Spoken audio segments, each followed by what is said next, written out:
The music was already playing when I arrived at the reception hall. Strings of lights glowed across the ceiling, the scent of roasted chicken and buttered rolls drifting through the air. Guests chattered around white linen tables, glasses clinking, laughter rolling like waves. I looked for my place, scanning the neatly printed cards on each table. Family names lined up in elegant script. Cousins, aunts, even distant relatives I hadn't seen in years. But my name wasn't there. Before I could ask, the bride swept in, her dress trailing like clouds, her smile sharp enough to cut. "Oh, we put you in the kitchen just for now," she said sweetly, guiding me by the elbow. "It's quieter there, more comfortable for you." The kitchen. I let her lead me past the tables, past the curious eyes that followed, into the clatter and hiss of pots and pans. A folding chair waited against the wall, a small plate balanced on a tray. "See? You'll have everything you need," she said, and disappeared in a whirl of white satin. I sat down slowly. The fluorescent lights buzzed overhead. The smell of garlic and onions filled the air, sharp and heavy. From the doorway, I heard muffled laughter from the reception hall, the DJ's voice announcing the wedding party. My hands folded neatly in my lap. I smiled. A waiter paused, awkward, glancing at me. "Shouldn't you be out there?" he whispered. I shook my head. "This is fine." My voice was calm even, though my chest ached. Guests peeked through the door, whispering. Some with pity, others with judgment. I felt every glance like a needle, but I stayed quiet. Because sometimes silence is not surrender. Sometimes silence is the pause before the storm. I picked up the fork, ate a bite of chicken grown cold, and let the noise of the reception swell beyond the walls. No one there knew the truth. Not yet. I had signed the checks, I held the contracts, and I could cancel every single one. So I ask you, what would you have done sitting in that chair? Swallowed the insult to keep the peace? Or smiled, stayed quiet, and waited for the perfect moment to take everything back? The truth is, I had poured more into that wedding than anyone realized. For months, I'd been writing checks, signing contracts, answering calls from the florist and the caterer. When my son told me he had found the woman he wanted to marry, I wanted to believe the day would be about family, about legacy, about love. The house smelled of fresh roses for weeks as I arranged trial bouquets with the florist. I baked samples of my husband's favorite pound cake for the caterer to copy into dessert trays. I even offered the church hall as a discount venue, using favors I'd built over decades of volunteer work. But as planning unfolded, I noticed small things. The bride, her name was Vanessa, rarely looked me in the eye. At one meeting, she said, "We'll keep things modern." No need for old-fashioned touches. Her voice was polite, but the subtext was sharp. "Your traditions don't belong here." I brushed it off. My flaw has always been smoothing conflict. Convincing myself a sharp word was just stress, a dismissal, just exhaustion. One afternoon, I stopped by their apartment with a casserole, only to hear laughter from the other room. Vanessa's voice carried clear through the wall. "She'll sit where I tell her to." She's used to serving anyway. The words hit harder than I admitted, but when they emerged smiling, I swallowed my hurt. At the rehearsal dinner, I tried again. "I can help with the programs if you'd like," I offered, holding the stack of menus. Vanessa smiled too wide. "Oh, that's sweet, but it's already taken care of." The menus passed around the table listed every family member by name, except me. My chair was at the far end, squeezed between two cousins I barely knew. That night, I lay awake, staring at the ceiling fan turning slowly above me. The house creaked with familiar sounds, but my chest felt hollow. Was this really how my son saw me now? An afterthought? In church the following Sunday, Elaine leaned across the pew, her whisper sharp as a needle. "I heard you paid the deposits. Yet they act like you're invisible." Elaine's flaw was gossip, but her words rang true. She meant to warn me, even if others would repeat it as rumor. Later that afternoon, I checked my folder again. Inside were the receipts, thick stacks with my signature, The florist, the caterer, the photographer, the planner. Every page bore my handwriting, proof of where the power really rested. I traced the ink with my finger, my husband's old watch ticking on my wrist. He used to say, "Respect isn't given at the table. It's taken by how you carry yourself." I carried those words into the next week. When Vanessa dismissed me at another meeting, laughing about keeping me comfortable, I smiled and said nothing. But I tucked another copy of the contract into my purse. They thought my silence meant surrender. They didn't know it was the beginning of something else. The first real crack showed itself a week before the wedding. I stopped by the planner's office with a tray of cookies for the staff. The room smelled of coffee and fresh ink, the walls lined with binders of contracts. As the planner stepped away to take a call, I noticed a seating chart spread across the desk. I leaned in, scanning the names written in perfect script. Every family member was listed around the head tables, cousins, uncles, even a neighbor who barely spoke to us. But my name was missing. I felt my throat tighten. My hand hovered above the chart, trembling. Just then, footsteps approached. I straightened quickly, plastering on a smile. Vanessa swept in, her perfume heavy, her voice crisp. "Oh, Mom, you don't need to worry about details. You'll have a place, of course." Her eyes flicked toward the chart, then back to me. She slid a folder over the paper, hiding it. "We want you relaxed. Comfortable." The subtext was sharp as glass, invisible, out of sight.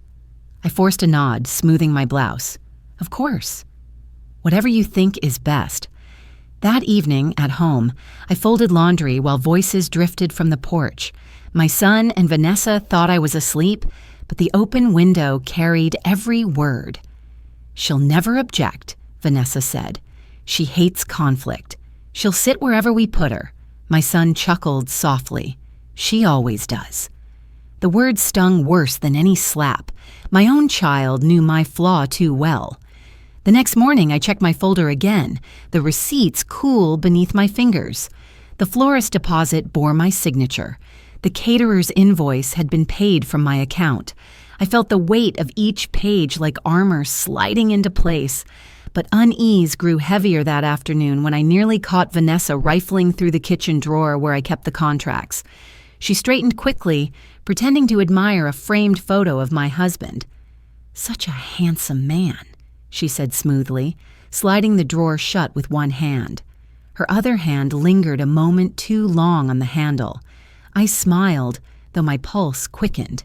Yes, he believed in respect above all things. She returned my smile, but her eyes gave nothing away. That night, sleep eluded me. The house groaned in the dark, and every sound made me wonder if someone had copied my keys or slipped a paper from my folder. My husband's words echoed. "Always read twice before you sign." Don't let anyone rush you. I knew then the wedding wasn't just about flowers and vows.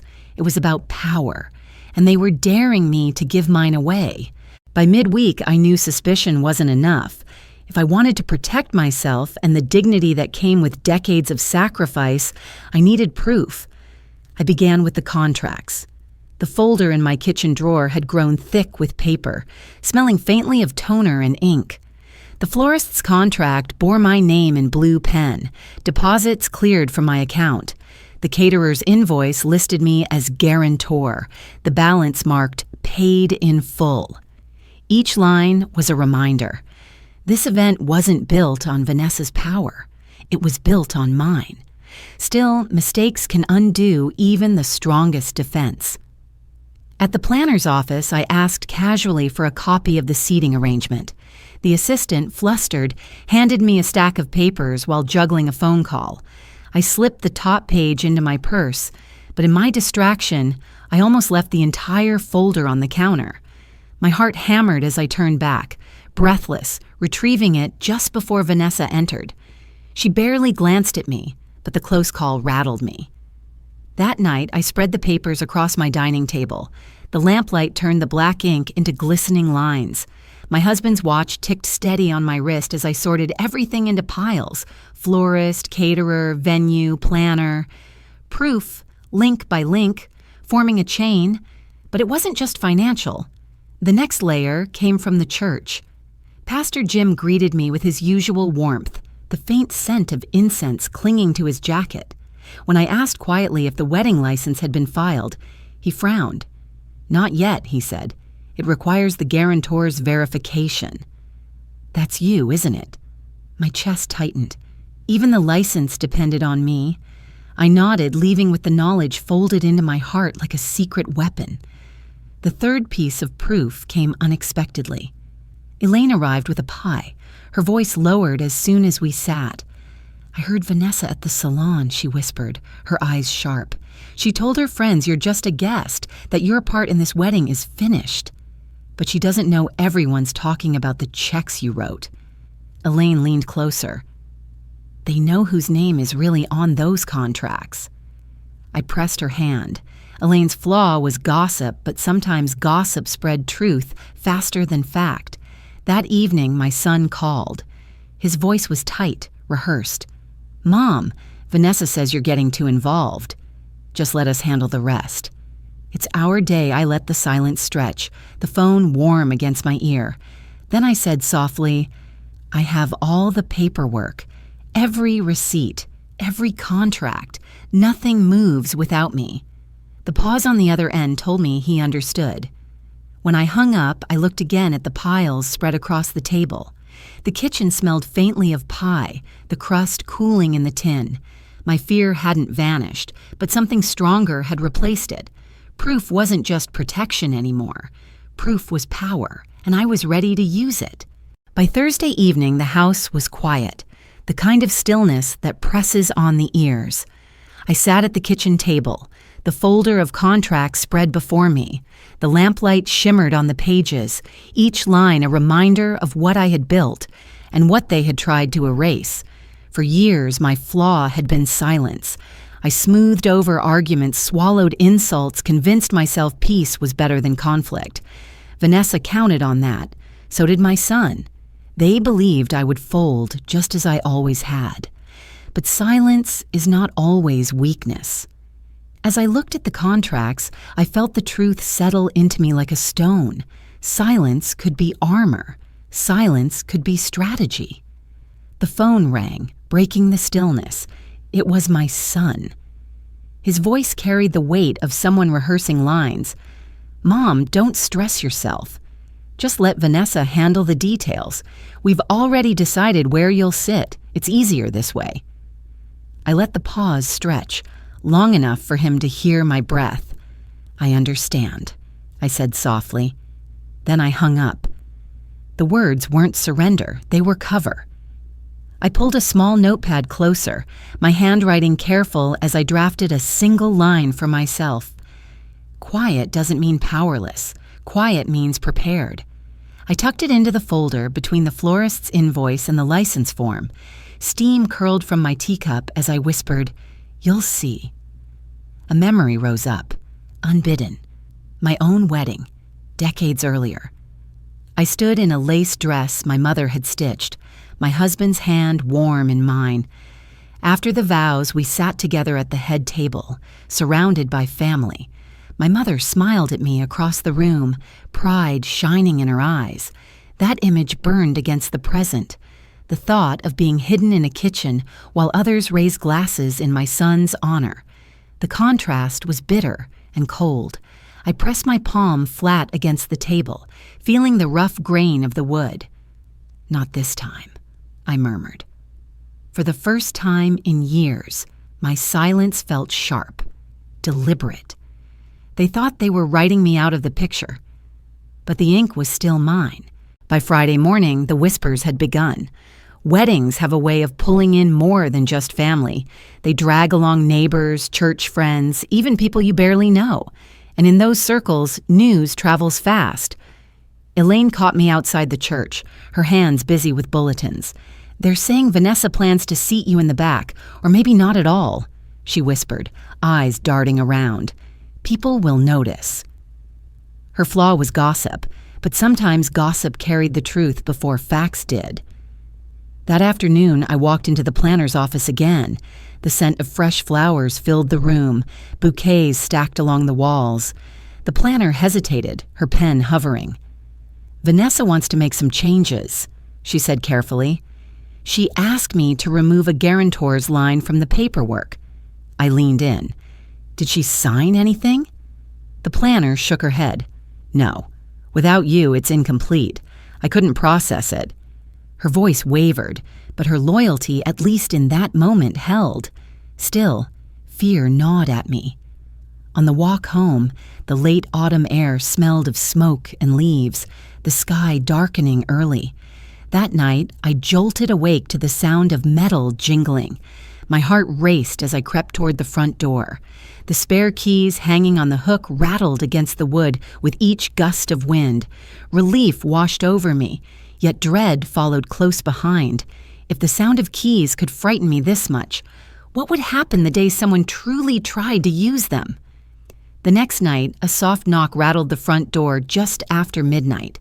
My chest tightened as I crept forward, each step echoing in the silence. I pulled back the curtain. No one stood there.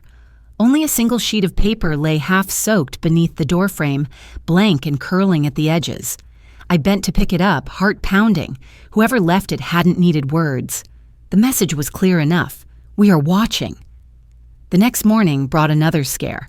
A soft knock rattled the door before sunrise. I peered through the curtain, pulse hammering. No one stood outside. Only a damp flyer had been slipped beneath the crack, edges curling with dew. I bent to pick it up, trembling. Someone wanted me to feel watched. Meanwhile, the gossip web stretched wider. Mrs. Campbell stopped me in the grocery store, clutching a carton of eggs. I overheard Sarah, Vanessa's cousin, bragging at the salon.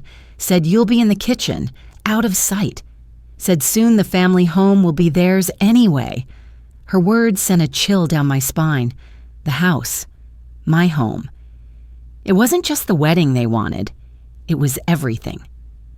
That evening, my son visited. He carried flowers, his smile strained. "Mom, I know Vanessa has been firm, but she loves me. We just want peace." He set the bouquet on the counter. The lilies filled the kitchen with their sharp, sweet scent. For a moment, I almost believed him, but then I saw Sarah's car idling down the street, headlights glowing in the dusk, and she hadn't come in. She was watching, waiting, false peace, a staged apology. By Sunday, Pastor Jim called me into his office. The faint smell of incense lingered in the room as he folded his hands. "I've heard troubling things," he said gently. "The license isn't complete without you. And I cannot bless a union built on disrespect." His words were calm, but firm.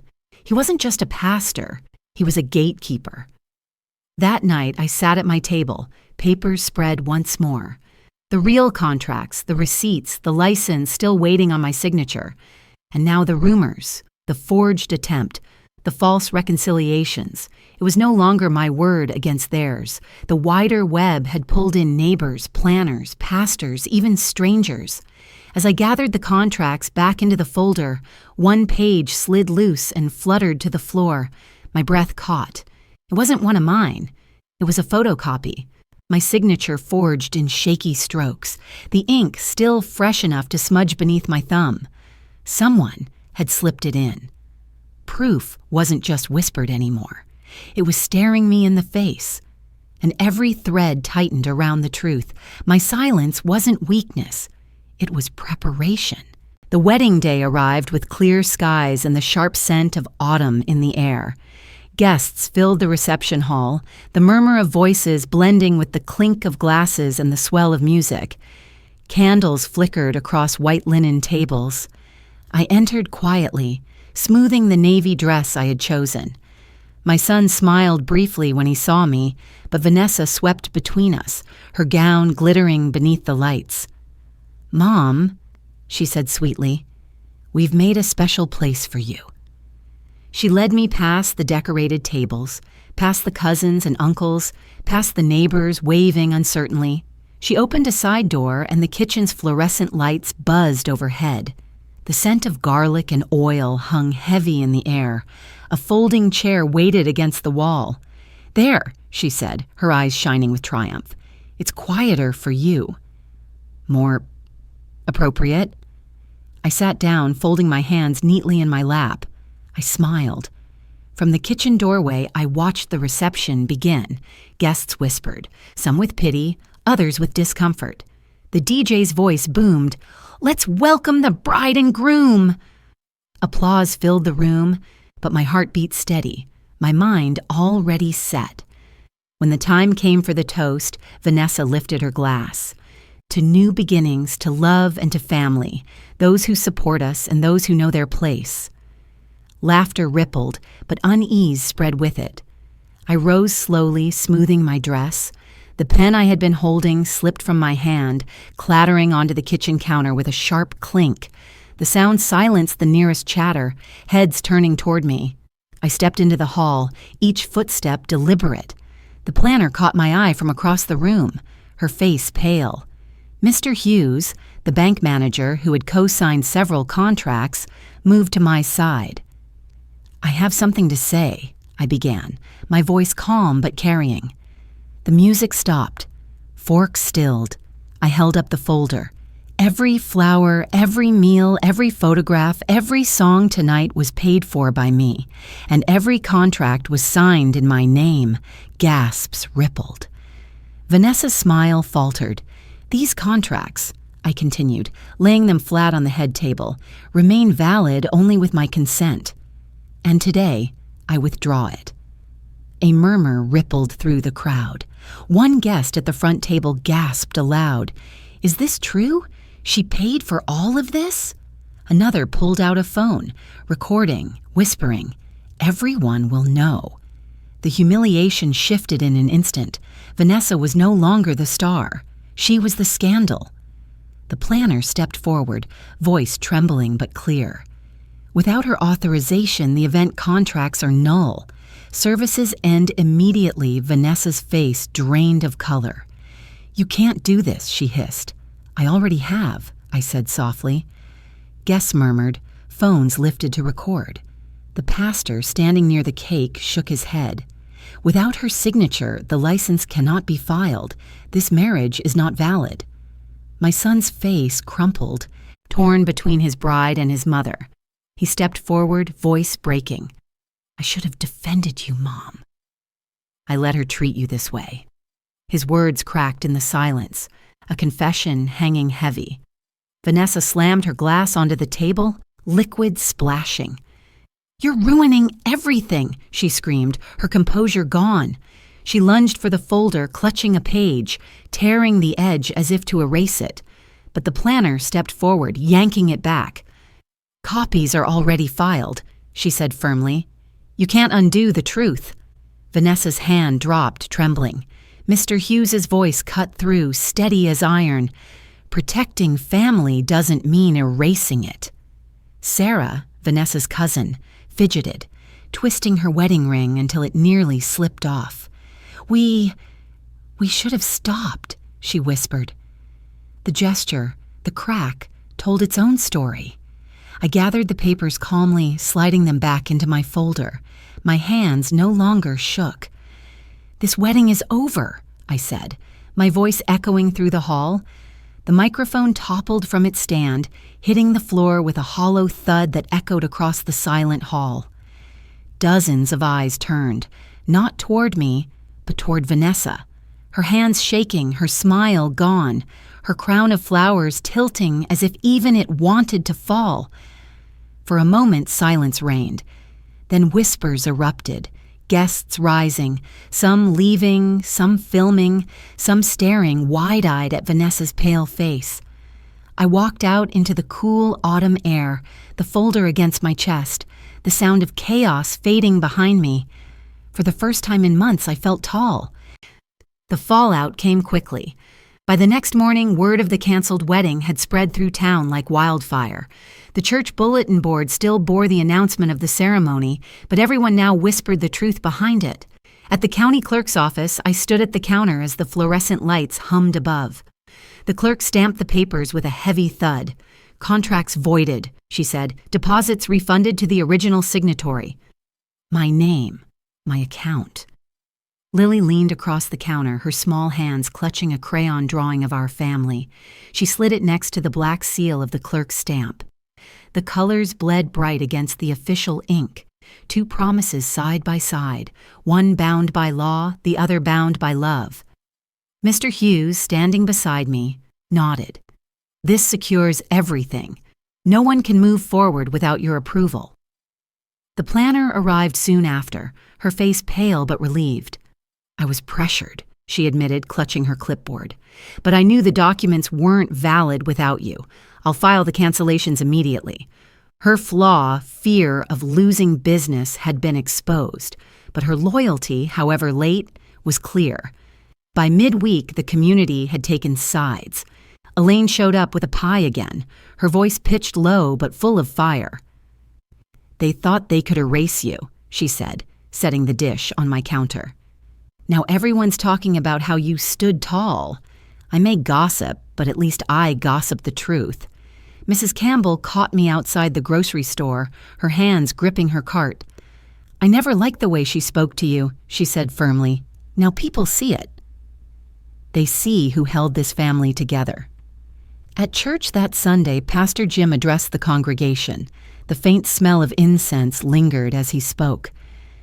Marriage cannot be built on humiliation. We honor parents not by seating them in kitchens, but by giving them dignity. His words landed heavy, murmurs rippling through the pews. Meanwhile, Vanessa disappeared from public view. Her cousin Sarah avoided eye contact in town, fiddling with her ring whenever someone asked questions. And my son, he visited once, eyes red, voice hoarse.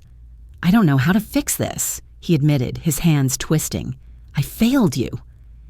I didn't answer right away. Instead, I placed the canceled license on the table between us. Beside it, Lily skipped in, her little shoes tapping on the wood floor. She pulled a crayon drawing from her backpack, a crooked church with roses in front, stick figures holding hands. Grandma's family, she said proudly, sliding it across the table. As the clerk's black seal stared back from the license, Lily's bright colors overlapped it. 2 promises side by side, one official, one from the heart. That night, I gathered the spare keys and the canceled contracts into a small box. I set it on the lawyer's desk the next day. Destroy them, I said firmly. He nodded, sealing the box. It wasn't just about paper anymore. It was about reclaiming what silence had once cost me. The air outside smelled of wood smoke and crisp leaves as I walked home. My steps felt lighter. The town could talk as much as it pleased. I had lived long enough to know gossip fades. What lasts is dignity, and the quiet strength to defend it. The Sunday after everything ended, I sat on my porch with a cup of tea, the late autumn air carrying the scent of wood smoke. The trust folder rested on the table beside me, the canceled license tucked neatly inside. For the first time in weeks, I wasn't guarding it. I was simply letting it sit there, safe, unthreatened. The quiet stretched around me, but it wasn't the silence of humiliation or of being hidden away in a kitchen. It was the silence of peace. Of course, there was grief. I had lost something I couldn't stamp or shred away. The image of my son as the boy who once promised to love his mother above all else. That boy was gone, replaced by a man who let me be humiliated in front of hundreds. And yet, grief walked hand in hand with strength, because I had stood, quietly but firmly, when it mattered most. Lily climbed onto my lap, her hair smelling faintly of crayons and shampoo. She clutched the drawing she had made at the clerk's office, the one with crooked stick figures holding hands. "Grandma," she said softly, "you kept the family safe." Her words pierced deeper than any contract ever could. I pressed the keys into her palm, the metal jingling softly. "These belong with us," I told her. She giggled, swinging them so they chimed in the sunlight. The sound was bright, not threatening, an echo of dignity reclaimed. Across the street, Elaine waved from her porch, gossip already swirling, but her smile carried respect this time. The town would keep whispering, I knew, but let them. Whispers fade, legacy remains. I thought of my husband the day he handed me the house keys decades ago. Always read twice before you sign. Never let anyone take this from you. His words had once been warning. Now they felt like prophecy fulfilled. That evening, as the sun sank, I passed through the kitchen where I'd once been seated. The folding chair still stood against the wall, the fluorescent lights buzzing overhead. Empty now, forgotten. I switched off the light and closed the door. On the porch outside, Lily swung the keys, their soft jingle carrying into the dusk. So I ask you, what would you have done in my place? Swallowed the insult, stayed hidden in the kitchen just to keep the peace? Or smiled, stayed quiet, and waited for the moment to take everything back? I lifted my cup, the steam curling into the crisp air, and for the first time in a long while, I knew the answer.